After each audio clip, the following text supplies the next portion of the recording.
According to Forbes magazine, Austin, Texas ranked number 1 out of 20 in America's fastest growing cities in 2014, with a population growth rate of 2.5% and an unemployment rate of 4.89%. As Austin attracts more people, newcomers will soon realize that one of the perks of Austin is its notorious traffic congestion. Us natives are used to this and know which times to avoid and which back roads to take. However, these only work to a certain extent. Everyone needs this issue to be taken care of so that traveling within the city is done in a timelier manner, which is why I've done research on this topic. I understand how much time traffic needs to be accounted for because my mother has worked downtown for the past 5 years, and it's unnecessary, and it's time for our city to address Austin's problem with traffic congestion. So today I'll explain the importance of the problem, its harms, its barriers, and I will also reveal the solution. As stated before, traffic congestion has been a problem and will continue to be a problem if action isn't taken. For example, in 2014, Eric Scoreboard, a company that collects real-time traffic data for more than 100 million vehicles worldwide using global positioning devices, ranked Austin number 4 in the 10 U.S. cities with the worst gridlock, with an average time of 41 hours wasted in traffic annually. That has been the second year in a row that Austin has received that ranking.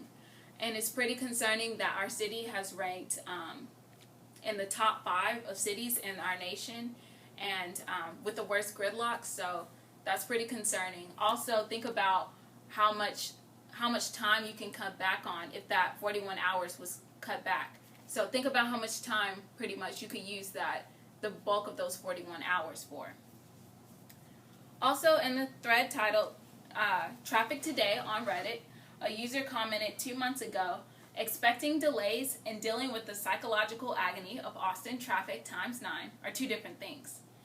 There is nothing quite like spending 3 hours to get from north of downtown to just south of downtown. Many of us can resonate with this comment and how this user feels because of the ridiculousness of Austin's traffic. Many of us have been there.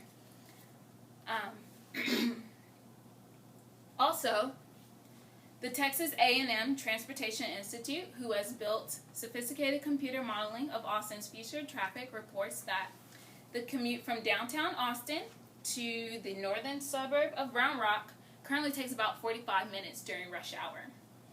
But by 2035, it will take 2 hours and 30 minutes to go those 19 miles. So our future doesn't look too good. And in fact, it's getting worse. As I see it, traffic congestion isn't getting any better, as heard from national ranking in Austinite, as well as future predictions. Which brings me to my next point. Traffic congestion is a disservice to commuters, and it is a threat to economic growth.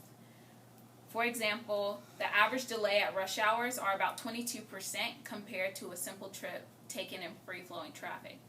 The national average is 6.6%. So it's really dissatisfying to know that our city has to suffer delays 15% more than average people in other cities when we shouldn't have to.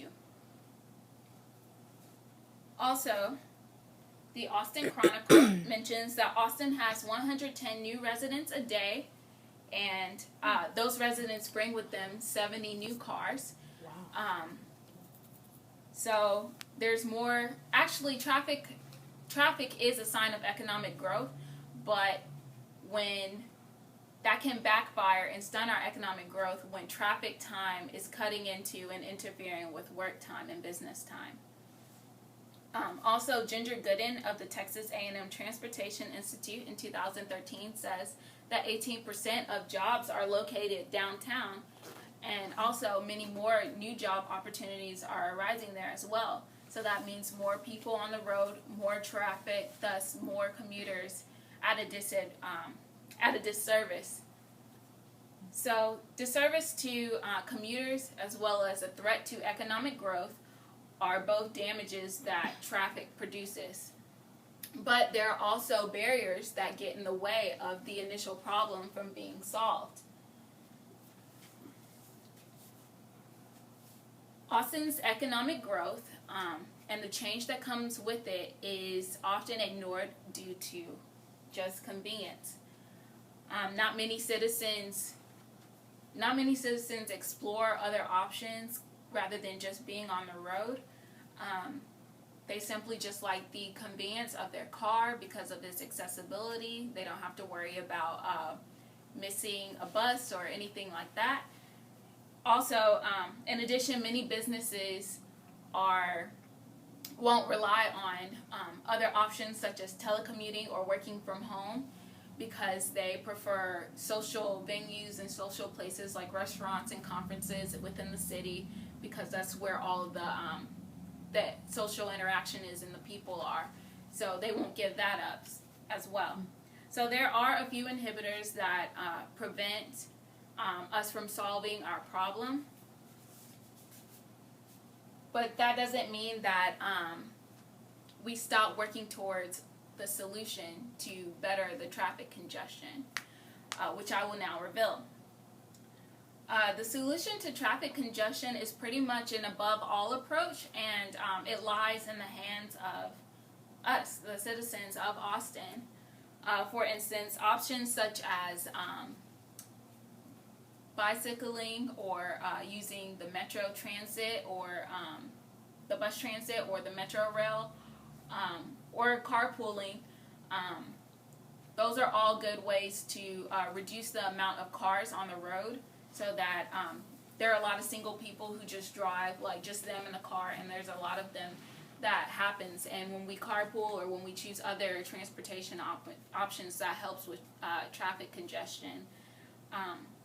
So basically, we're not putting all our eggs in one basket by just everyone getting on 35 and going to work.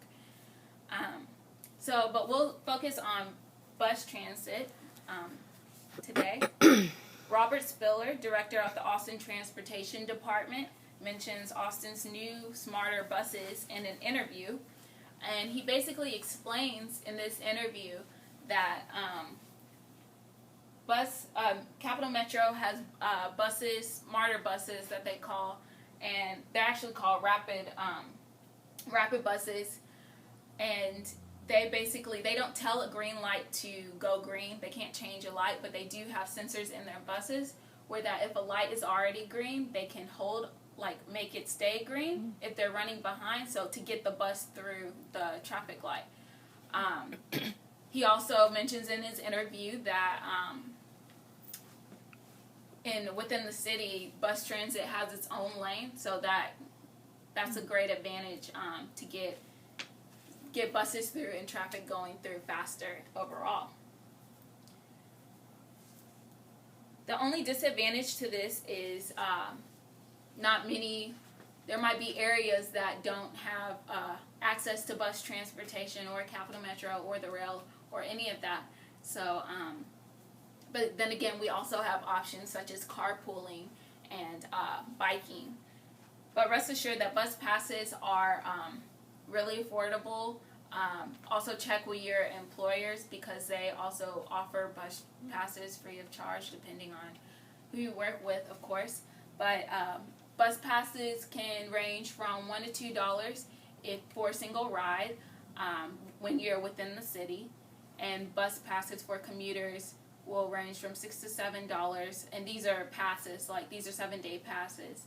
And $9 to $22. Those are a 7-day bus pass for commuters that are not within Austin, that are commuting to Austin. So the solution is up to us to decide. We have many options to choose from rather than just focusing on just you and your car alone taking I-35 to Austin.